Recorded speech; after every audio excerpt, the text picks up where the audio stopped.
সৰকাৰে হিমন্ত বিশ্ব শৰ্মাৰ চৰকাৰে অসমত বসবাস কৰা সংখ্যালঘু শ্ৰমজীৱী খাতি খোৱা দৰিদ্ৰ মানুহক মিয়া বুলি অপমান কৰে। যিটো সময়ত হিমন্ত বিশ্ব শৰ্মা আৰু বিজেপি চৰকাৰে অসম বিধানসভাত বহি অসমৰ সংখ্যালঘু সাধাৰণ দৰিদ্ৰ মানুহক মিয়া মানুহ বুলি উপলুঙা কৰি এওঁলোকৰ ভোট 200 বছৰলৈকে নালাগে বুলি ক'ব পাৰে।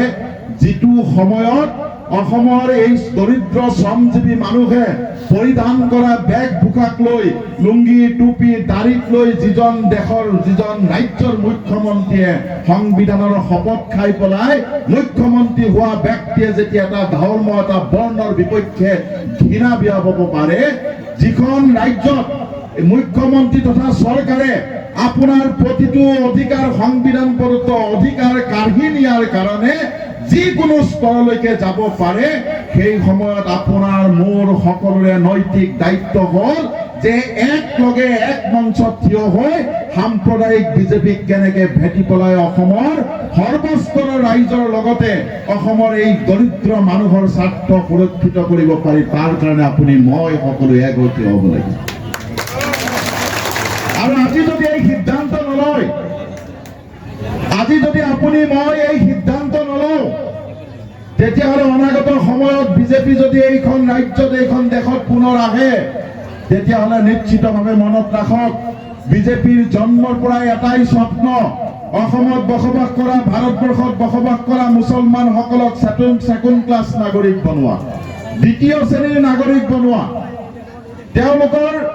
তেওঁলোকে বিচাৰে যে ভাৰতবৰ্ষত বসবাস কৰা মুছলমানসকলৰ ৰাজনৈতিক অধিকাৰ নাথাকক, তেওঁলোকে যাতে নিৰ্বাচনত প্ৰতিদ্বন্দ্বিতা কৰিব নোৱাৰে, তেওঁলোকে যাতে লেজিসলেশ্যনত ভাগ ল'ব নোৱাৰে, তেওঁলোকে যাতে কাৰ্যপালিকাত ভাগ ল'ব নোৱাৰে, তেওঁলোকে যাতে দেশৰ ন্যায়পালিকাত অংশগ্ৰহণ কৰিব নোৱাৰে, তেওঁলোকে যাতে দেশৰ বিধানমণ্ডলত অংশগ্ৰহণ কৰিব নোৱাৰে। বিজেপিৰ জন্মৰ পৰাই একেটাই উদ্দেশ্য, অসম তথা ভাৰতবৰ্ষত বসবাস কৰা মুছলমানসকলৰ সামাজিক ৰাজনৈতিক অৰ্থনৈতিক আৰু শৈক্ষিক অধিকাৰ কৰ্তন কৰা। আৰু সেই উদ্দেশ্যৰে মুছলমানসকলৰ মৌলানা আজাদ ফাউণ্ডেশ্যন বিজেপি চৰকাৰে বন্ধ কৰি দিলে। সেই উদ্দেশ্যৰে মুছলমানৰ ধাৰ্মিক স্বাভিমানত বিজেপিয়ে আঘাত কৰে। সেই উদ্দেশ্যৰে ব্ৰিটিছ আমলৰ পৰা মুছলমানসকলে পালন কৰি অহা কাজী প্ৰথা, যি কাজী প্ৰথাৰ জৰিয়তে মুছলমান সমাজৰ বিবাহ নিকাহ ডিভোৰ্চ আদিৰ ব্যৱস্থা হৈছিলে, সেই কাজী প্ৰথাক বিজেপি চৰকাৰে অসম বিধানসভাত বহি পেলাই ৰিপিল কৰি দিলে, নিষেধ কৰি দিলে। এই বিজেপি চৰকাৰে খোলা খুলিকে আমাৰ বিৰুদ্ধে ঘৃণা বিয়পায়।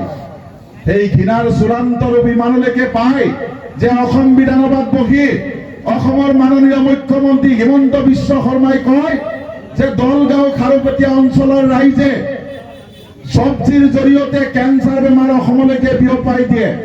তেওঁ কয়, বিজেপিৰ নেতা মন্ত্ৰীসকলে কয় যে দলগাঁৱৰ মানুহে চব্জি খেতি কৰি অত্যাধিক সাৰ দি পেলাই অসমৰ হিন্দু সমাজক মৃত্যুৰ মুখলৈকে ঠেলি দিছে।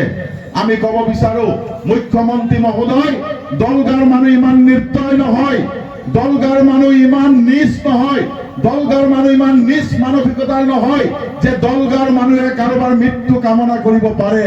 এবাৰ আহি পেলাই দলগাঁৱত চাই যাওক, এই মানুহসকলে হাড় ভগা শ্ৰম কৰি পেলাই এই প্ৰখৰ ৰ'দত পিঠি পুৰি, প্ৰখৰ বৰষুণত তিতি পুৰি খেতি কৰি পেলাই চব্জি উৎপাদন কৰি অসমৰ লগতে উত্তৰ পূৰ্বাঞ্চললৈকে পঠিয়াই দিয়ে, ভাৰতবৰ্ষৰ বিভিন্ন ৰাজ্যলৈকে পঠিয়াই। এই মানুহখিনিক আপুনি পুৰস্কৃত কৰিব লাগিছিল, এই মানুহখিনিক আপুনি প্ৰশংসা কৰিব লাগিছিল, কিন্তু তাৰ পৰিৱৰ্তে এই মানুহখিনিক আপুনি অপমান কৰিলে, তাৰ পৰিৱৰ্তে এই মানুহখিনিক আপুনি অপযশ দিলে। আৰু আটাইতকৈ দুৰ্ভাগ্যজনক বিষয় যে আপোনালোকে যিজন বিধায়কক ইয়াৰ পৰা বিধানসভালৈকে পঠিয়াইছিলে, এই বিধায়ক মহোদয় বিধানসভাত বহি থাকোতে এই কথাবোৰ বিধায়ক মহোদয়ৰ সন্মুখত যেতিয়া কয়, তেতিয়া বিধায়ক মহোদয়ে চুপচাপ শুনি থাকে, ইয়াৰ এটা প্ৰতিবাদ নকৰে।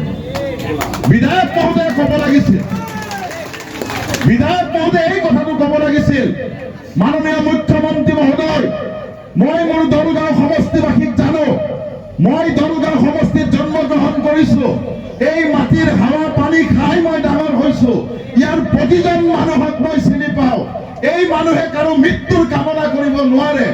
দলগাঁৱৰ মানুহ ইমান নিজ মনৰ নহয়। মই চ্যালেঞ্জ সহিতে ক'ব পাৰো যে মোৰ দলগাঁৱৰ মানুহ ইমান বেয়া চিন্তাৰ মানসিকতাৰ নহয়। আপুনি এই কথাষাৰে দলগাঁও সমষ্টিক অপমান কৰিছে, আপুনি মোৰ দলগাঁও সমষ্টিবাসী ৰাইজৰ ওচৰত ক্ষমা বিচাৰক। অসম বিধানসভাৰ আপোনালোকৰ বিধায়কৰ দায়িত্ব আছিল এইখিনি, কিন্তু দুৰ্ভাগ্যজনকভাৱে যি সময়ত দলগাঁৱৰ বিধায়কে এই কথাখিনি উত্থাপন কৰিব লাগিছিল যে আপুনি বিজেপিয়ে কোৱা বা চৰকাৰে কোৱা দলগাঁওবাসী ৰাইজৰ উৎপাদিত চব্জি খোৱাৰ উপযোগী হয় নে নহয়, এই কথাখিনি অসমৰ ৰাইজক পৰিষ্কাৰ কৰিব লাগিছিল কোনে? দলগাঁৱৰ বিধায়কজনে কৰিব লাগিছিল নে নাই? লাগিছিল নে নাই? কিন্তু পৰিষ্কাৰ কৰিলে কোনে? পৰিষ্কাৰ কৰিলে লাহৰীঘাট সমষ্টিৰ কংগ্ৰেছ দলৰ বিধায়ক ডক্টৰ আসিফ নাজাৰে অসম বিধানসভাত প্ৰশ্ন উত্থাপন কৰিলে যে আমাক জবাব দিব লাগে, দলগাঁৱৰ চব্জিয়ে অসমৰ মানুহৰ স্বাস্থ্যৰ বিঘ্নিতি ঘটাইছে নেকি? দলগাঁৱৰ উৎপাদিত চব্জি খোৱাৰ উপযোগী হয় নে নহয়? এই উত্তৰ অসম বিধানসভাত অসমৰ মুখ্যমন্ত্ৰী তথা বিধানসভাই দিব লাগে। সেইদিনাখন সেই আসিফ নজৰৰ প্ৰশ্নৰ উত্তৰত অসম বিধানসভাত দাখিল কৰা হ'ল যে দলগাঁৱৰ চব্জিত কোনো ধৰণৰ অসুবিধা নাই। এই কথাখিনি দলগাঁৱৰ বিধায়কগৰাকীয়ে ক'ব লাগিছিল। দলগাঁৱৰ বিধায়কগৰাকীয়ে আৰু এটা কথা শুনিব, এই মহোদয়ে এতিয়া আপোনালোকৰ সন্মুখত আহি গৈ আছে তালাক ভোট দিব লাগে, তালাৰ ছবিত ভোট দিব লাগে। তালাৰ ছবিত ভোট দিলেহে জাতি বাচিব, তালা চাবিৰ ছবিত ভোট দিলে হেনো জাতীয় সমস্যাৰ সমাধান হ'ব। আপোনালোকে কেতিয়াবা আহিলে লগ পালে সুধিবচোন যে যোৱা 20টা বছৰে আপোনালোকক অসমৰ প্ৰায় 58 বাৰ আপোনালোকক MLA জিকোৱা হ'ল, 5 বাৰ MP জিকোৱা হ'ল, কেইবা হাজাৰ পঞ্চায়ত প্ৰতিনিধি জিকাই দিয়া হ'ল। 20টা বছৰে যিবোৰ সমস্যাৰ কথা কৈ আপোনালোকে অসমত আত্মপ্ৰকাশ কৰিছিলে, 20 বছৰৰ পিছত আপুনি উত্তৰ দিয়ক, অসমৰ আপোনালোকে কৈ অহা কোনটো সমস্যাৰ সমাধান কৰিলে? কিন্তু নিজৰ সমস্যা, নিজৰ যিমান সমস্যা আছে সকলোবোৰ আপুনি নিজে সমাধান কৰি ল'লে। নিজৰ আৰু সমস্যা নাই, সকলোবোৰ সমাধান হ'ল। কিন্তু দলগাঁওবাসী ৰাইজক, অসমৰ ৰাইজক 20টা বছৰে যিবোৰ সমস্যাৰ কথা কৈ আহিছিল, সেই সমস্যা হৈয়ে ৰ'ল।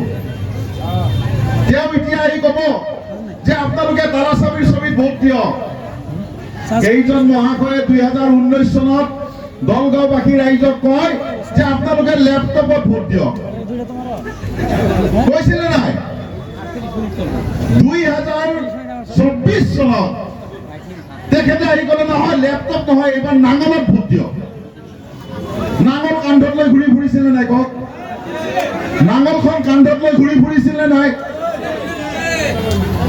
কোনোবাবাৰ আহি পেলাই ক'ব হাতীত ভোট দিয়ক,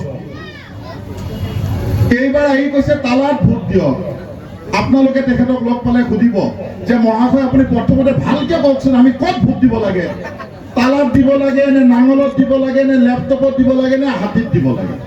প্ৰথমতে আপুনি নিজে ঠিক হৈ লওক যে আপুনি কোনটো কথা ক'ব, তাৰপিছত আমাৰ ওচৰত আহিব, তেতিয়া আমি যি কৰিব লাগে কৰিম। তেখেতে নিজেই নাজানে ক'ত ভোট দিব লাগে। গতিকে শ্ৰদ্ধাৰ ৰাইজ, মই বেছি দীঘলীয়া নকৰো, ক'বলগীয়া বহু কথা আছে। আজি এই দলটোই আপোনালোকৰ সন্মুখত জাতি, মাটি, ভেটি সকলোবোৰ বচোৱাৰ কথা কৈ থাকে নহয়। আপোনালোকে